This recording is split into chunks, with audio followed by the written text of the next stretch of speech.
Two objects, with gravity so powerful that even light itself cannot escape, are about to collide.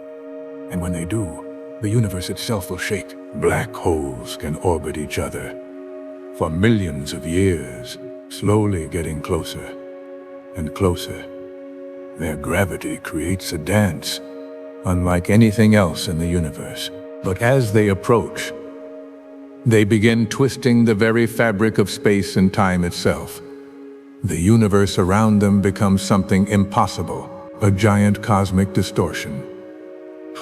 Then comes the final moment. Two black holes become one. A new monster is born, and the collision releases more energy than billions of stars combined.